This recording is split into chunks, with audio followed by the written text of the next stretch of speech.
From opulent alpine palaces to oceanfront compounds, New England's got a strong hotel game with a range as wide as our region is varied. But one thing we don't have: a castle on a cliff, perched on a lake in the sky. Welcome to Mohonk Mountain House. And where is this rustic wonderland? Well, it's no farther from Boston than Camden, Maine, or Burlington, Vermont. Yet, it's just a little ways past the Berkshires, meaning most of us in New England, of course, have never heard of it. Think of the Mohonk Mountain House as that fascinating neighbor you may not have met yet, but who's always lived right next door. This is Chronicle on WCVB Channel 5. There is no escaping the sense of drama created by the 2-mile driveway that lifts visitors up to the Mohonk Mountain House. Founded in 1869, the year-round resort in New Paltz, New York, rises over Mohonk Lake. Beneath the watchful gaze of the Skytop Tower.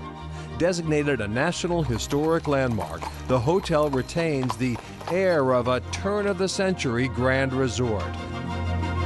The hallways lined with photographs of prominent guests, Carnegies, Rockefellers, and 5 U.S. presidents. Every place you walk at Mohonk, there's a sense of discovery, whether inside or outside. The way I always describe it is it's a Victorian castle resort.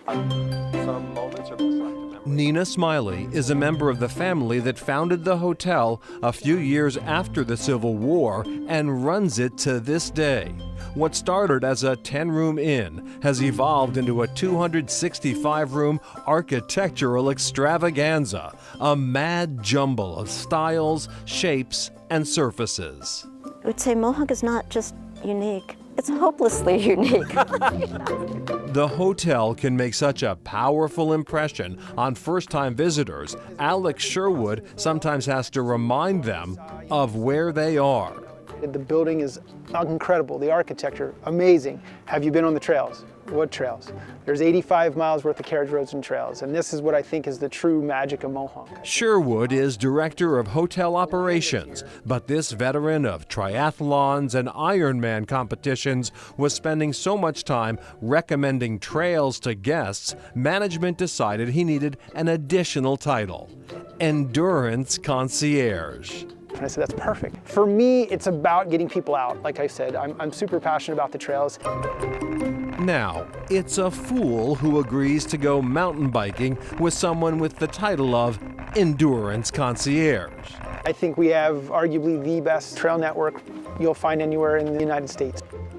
But it helps that we've saddled up on 2 of the hotel's fleet of battery-powered e-bikes. Oh my, this view though. Pretty amazing, right? Wow, that is unbelievable. Holy cow. The founders built a network of carriage roads using mule teams and dynamite, designed to draw guests out of the hotel and into the glories of nature. Alex and I pull over to take in a jaw-dropping vista of the Catskill Mountains and the broad valley below. Here we are 150 years later, and you and I just rode our bikes 2 minutes from the mountain house and got to this amazing spot. Mohonk Mountain House was founded by Albert and Alfred Smiley, sober, industrious Quakers convinced that strenuous outdoor activity was good for both body and soul. Alcohol was not allowed at Mohonk until the 1960s, and for many years, dancing and card playing were forbidden as well. Even to this day, indoor idleness is discouraged. That's why there are no TVs in the guest rooms. Care to come aboard? A classic rowing skiff from the historic Lowell's Boat Shop in Amesbury, Mass. makes for a pleasant float and a peaceful interlude before my next endeavor, something called the Labyrinth. We're going up and over and around locomotive-sized boulders and squeezing through chimneys and various other hazards. And I thought dealing with the endurance concierge was going to be my steepest challenge today. Got to channel my inner goat.